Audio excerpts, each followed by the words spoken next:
Okay, so in an earlier video we looked at the uh, tax bills and the change over the period from 2011 to 2016, and we corrected some errors in computation that were made in the resident mailer. In this video we're going to look at the other major issue that the mailer raised, which was the increase in tax rates. Okay, so here's a graph of the tax rates that were used in the mailer that give the 24.7% increase in the tax rate over the period 2011 to 2016.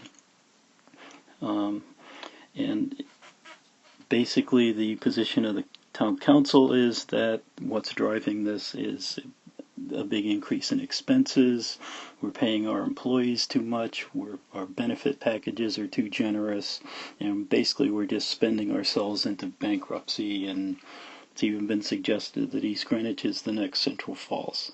Alright, so, well, let's go back a little bit further in time and look at the historical tax rates. And there are some analyses floating around that started in 2006, and once again they predict really dire consequences because if you look at this, it looks like tax rates going through the roof here. Right, so we're clearly spending ourselves into bankruptcy here, or are we? Let's go back a little farther.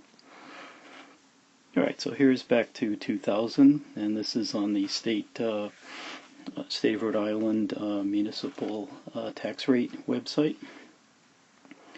And what you see is that tax rates are actually much higher in 2000, and that doesn't include the fire district. So it was, when you throw that in, it's approaching $30. And it looks like, gee, between 2000 and 2006. Did we actually cut our expenses in half? Probably not. And did we then let them grow back up to where they are now? I mean, the other thing that drives the property tax is the real estate market. All right, and what we're seeing here is the effect of the housing bubble, which occurred right in this range. Right, 2006, 2007, real estate prices skyrocketed, valuations followed, and that meant that when they calculate the tax rate to come up with the necessary revenue to run the town, the rate actually goes down when the property values go up, and they went up quite a bit. Okay, so the reason you can argue that this change is due to the valuations is we have a 3-year revaluation cycle, and what you see is the tax rates are clearly in groups of 3 here. Right, so within a valuation cycle. So this is the 2000, 2001, 2002 cycle. This is 2003, 4, 5 down here, and this is 2006, 7, 8 here. Alright, so within a revaluation cycle, the tax rate tends to be pretty stable, and in fact, this one outlier here, that's where we incorporated the fire district. So let's put the fire district in and redraw this graph. And now what you see is by revaluation cycle, a very clear grouping. So within a revaluation cycle, the tax rate doesn't change very much, and that's because the real estate valuations don't change much.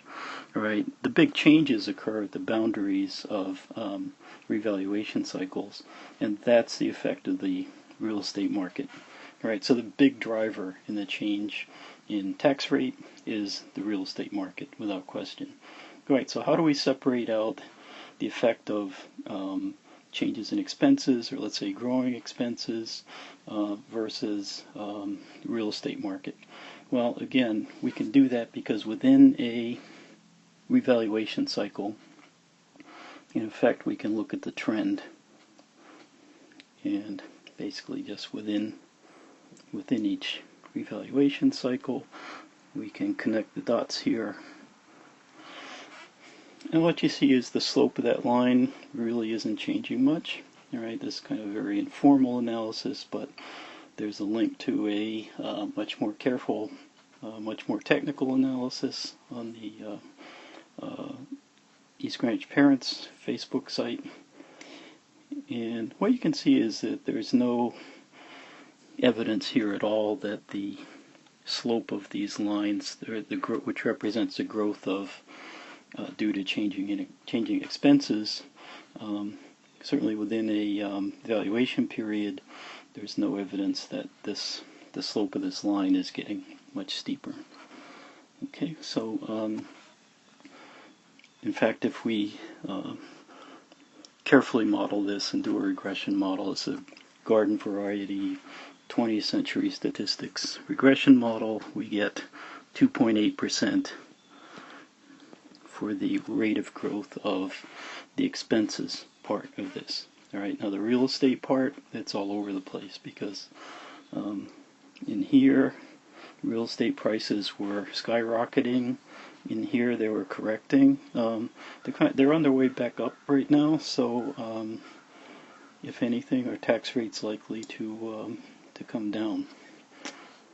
Okay, so let's look at finally we'll look at the actual data, and we'll include 2017. So here's the result of our budget cuts, all right, and the tax rate. So by this is what we can achieve by cutting the budget, so probably would have been up here, let's say, if the trend continues and we manage to move it down here. So that's the effect of budget cuts. And here's the effect of a drop in real estate prices. Right? It's much larger. Right? And that's the scary thing about this policy. Right? So the real estate values are closely tied to the quality of the school system, because people are willing to pay a premium to live in East Greenwich because of the quality of the school systems. If the school system declines, property values will come down, and guess what? Tax rates will have to go up. Okay, so anyway, that's the picture of how to basically separate the two things that drive the tax rate. The big driver is the real estate market, and inside that we have the growth, which is for a long time has been pretty stable at about 2.8% per year.